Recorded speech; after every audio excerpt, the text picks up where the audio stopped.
Assalamualaikum warahmatullahi wabarakatuh. Perkenalkan, nama saya Natasha Mulia, NIM C0D024059 dari Fakultas Ekonomi dan Bisnis 2 di Perpajakan kelas F. Di sini saya akan menjelaskan RPS 4 yang berjudul Aspek Fiskal dari Aset Lancar berupa piutang usaha dan persediaan. Latar belakang. Aset lancar merupakan komponen penting dalam laporan perpajakan. Keuangan perusahaan karena mencerminkan kemampuan entitas dalam memenuhi kewajiban jangka pendek serta menjalankan aktivitas operasional sehari-hari. Dua unsur utama dalam aset lancar yang memiliki implikasi perpajakan signifikan adalah piutang usaha dan persediaan.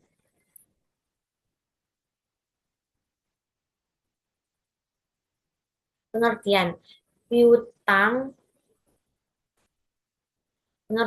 Piutang usaha timbul karena adanya transaksi penjualan barang dan jasa secara kredit. Dalam perspektifnya perpajakan, khususnya PPN, timbulnya kewajiban pajak tidak bergantung pada penerimaan kas, melainkan pada saat terjadinya penyerahan barang kena pajak atau BKP atau jasa kena pajak JKP. Konsep pajak yang timbul dari piutang usaha. Yang pertama, ada PPN terhutang berdasarkan prinsip aktual. Pajak terhutang pada saat penyerahan PKP atau JKP terjadi tidak berdasarkan waktu pembayaran diterima sehingga mencerminkan prinsip aktual dalam perpajakan. Yang kedua, penerbitan faktur pajak wajib dilakukan. Meskipun pembayaran belum diterapkan, PKP tetap wajib menerbitkan faktur pajak dan melaporkan PPN ke otoritas pajak sesuai dengan masa pajak. Dan yang terakhir adalah pemenuhan kewajiban pajak meskipun piutang belum dilunasi. PKP wajib memungut, menyetor, dan melaporkan PPN, bahkan jika piutang masih tercatat sebagai kredit. Perlakuan pajak pada piutang tertagih. Ada tiga juga. Yang pertama, persyaratan ketat untuk mengakui kerugian. Piutang tak tertagih hanya dapat diakui oleh deduction expense jika telah dibuktikan tidak tertagih, memiliki bukti kuat dan upaya penagihan yang maksimal. Yang kedua, penghapusan piutang memerlukan legitimasi. Penyerahan kepada pengadilan atau instansi resmi menjadi syarat utama agar kerugian piutang dapat digunakan sebagai pengurangan pajak. Yang terakhir adalah penghasilan direkognisi jika piutang telah dihapus tertagih kembali. Jika piutang yang telah dihapus dapat ditagih kembali, jumlah tersebut wajib direkognisi sebagai penghasilan dan dikenakan pajak. Dan yang terakhir adalah perlakuan pajak pada persediaan.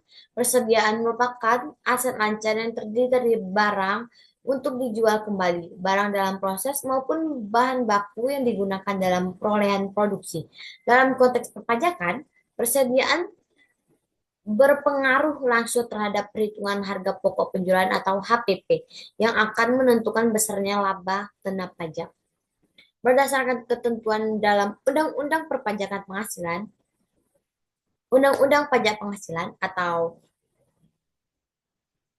UU PP, penilaian persediaan untuk tujuan fiskal harus dilakukan secara konsisten dengan metode tertentu. Antara lain, yang pertama adalah metode phase in phase out atau FIFO, dan yang kedua ada metode rata-rata atau average.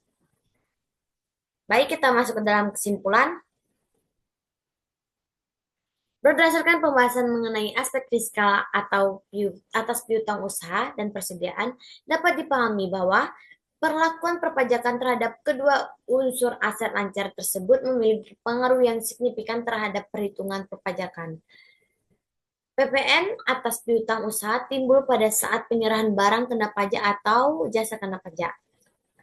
bukan pada saat pembayaran diterima. Hal ini menunjukkan bahwa kewajiban perpajakan tetap akan ada meskipun transaksi dilakukan secara kredit atau kas belum diterima oleh perusahaan.